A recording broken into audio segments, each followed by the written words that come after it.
رب ذوالجلال نے قرآن مجید فرقان حمید میں ارشاد فرمایا انا انزلناہ فی لیلۃ القدر وما ادراک ما لیلۃ القدر، ہم نے اس قرآن مجید کو لیلۃ القدر میں نازل کیا۔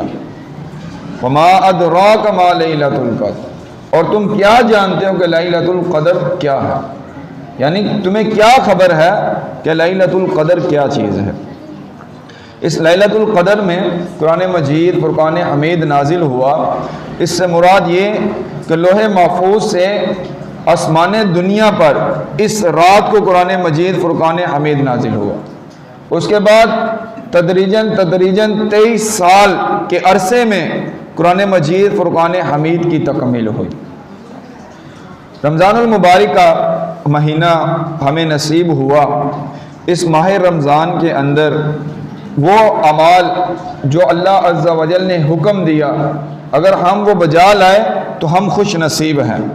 اگر ہم نے ان ماہ رمضان کے ان مبارک دنوں کو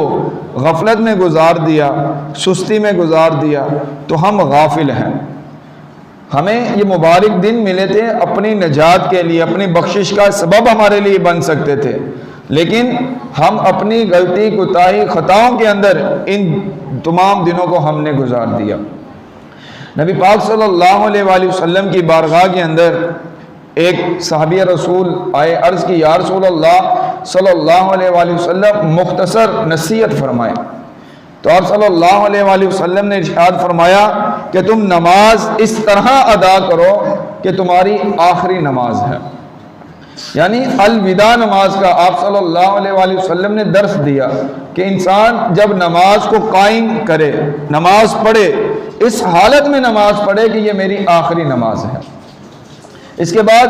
اسے دوسری نماز کے لیے وقت ملے گا یا نہیں ملے گا، لیکن جو ابھی عبادت کر رہا ہے یہ سمجھے کہ یہ میں آخری رب ذوالجلال کی عبادت کر رہا ہوں۔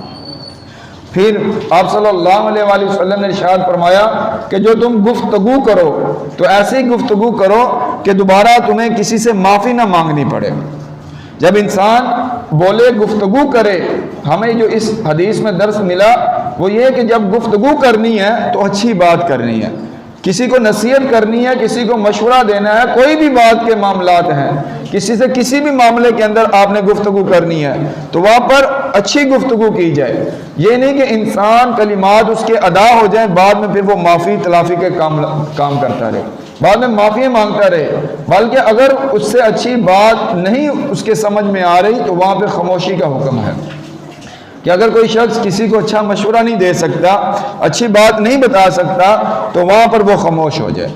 اور نمبر 3، آپ صلی اللہ علیہ وآلہ وسلم نے ارشاد فرمایا کہ انسان کے پاس جو مال ہے اس سے بے نیاز ہو جائے،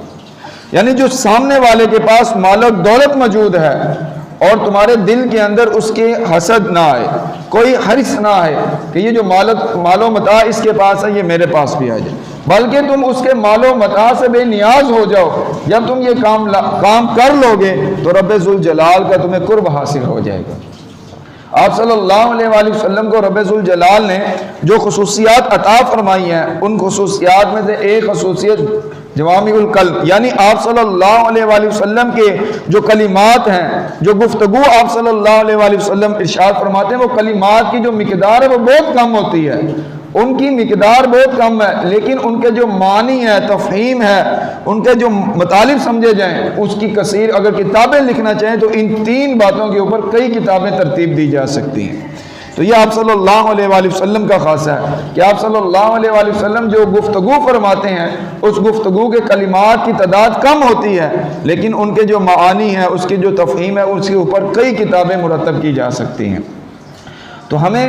یہ جو ماہ رمضان کے باقی جو دن ملے ہیں، اب یہ جو باقی اوقات رہتے ہیں، تو ہمیں وہ چاہیے کہ جو غفلت، کوتاہی، خطا والا معاملہ ہم سے ہوا، ہم اس سے رب ذوالجلال سے معافی مانگیں، توبہ کریں، اور باقی جو وقت ہے اس کے اندر کثرت سے رب ذوالجلال کی عبادت کریں۔